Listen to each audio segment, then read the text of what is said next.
Tonight, I'd like to talk to you about attention. Everything fits. That's the problem. Everything, according to you, is predictable, boring, and just the same old thing. Now, ladies and gents, there's a reason for this. It's all in your mind. It is your mind. It is the way your mentation is physically constructed. Everything fits. If there's something that doesn't fit, you never hear of it. You never see it, you're simply unaware of it. The problem is an odd one, because it's not really a problem, but it is a lack of a problem we'll try to make visible for you tonight, specifically, precisely, defining its edges more or less. Now, this lack of a problem is that everything fits.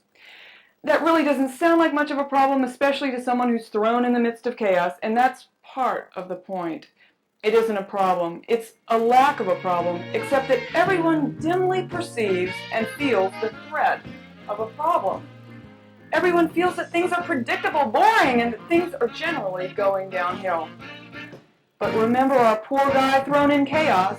He can't tell one thing from another. He doesn't know what the hell is going to happen next. Now, he's got a problem. Maybe. So from his position, this other all-too-common condition is no problem at all. Well, there's a reason for this lack of a problem. It's all in your mind. In fact, it is your mind. It's the way your mentation is physically constructed, and it isn't a problem. You think it's a problem? How could it be otherwise? But it can, because man has another perception that there is a problem, and no other creature does. But remember the tricky part, it's not a problem, but a lack of a problem, which is part and parcel with one's own mental perceptive structure. So it's not a problem unless it is. And that, ladies and gentlemen, is all I have to say about attention tonight.